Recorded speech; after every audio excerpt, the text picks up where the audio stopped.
Buenas noches, bienvenidos al Cementerio Museo de San Pedro, un espacio para unir la cultura y compartir en familia.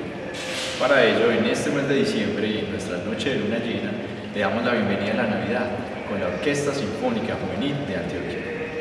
Bienvenidos.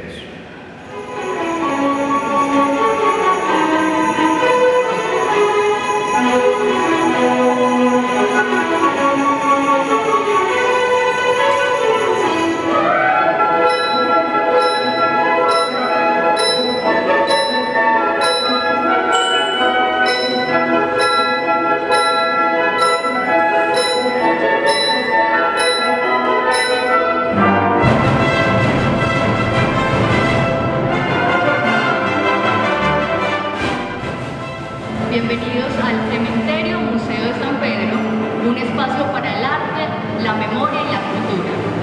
Con el programa Noche de Luna Llena queremos contribuir a consolidar el Cementerio de San Pedro como un museo vivo, donde tenemos un especial compromiso con la cultura y la difusión del patrimonio, trabajando con empeño para que este espacio cumpla con una significativa función educadora y de esta manera le podamos apostar también a la transformación social de nuestra ciudad para una mejor calidad de vida y exaltación del alma de quienes la habitamos. Hoy queremos darle la bienvenida a la Navidad con un hermoso concierto a cargo de la Orquesta Sinfónica Juvenil de Antioquia.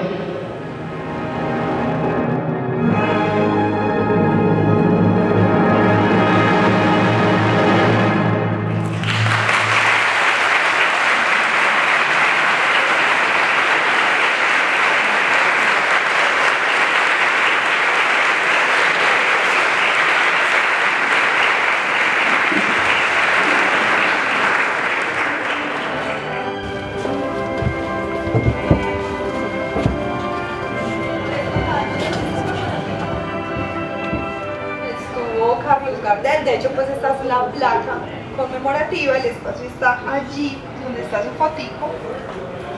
Vamos por acá.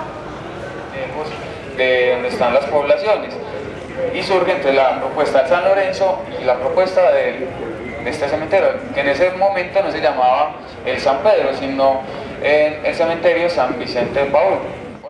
La noche de luna llena se realiza gracias al programa de formación de públicos de la Alcaldía de Medellín.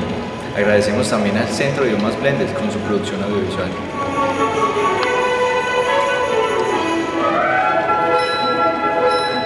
De parte del Cementerio Museo de San Pedro, queremos agradecer a todos los integrantes de la Orquesta Sinfónica Juvenil de Antioquia y a su equipo administrativo, y también a todas las personas que nos acompañan hoy y hacen posible que el Cementerio Museo de San Pedro sea un espacio donde la historia nunca muere.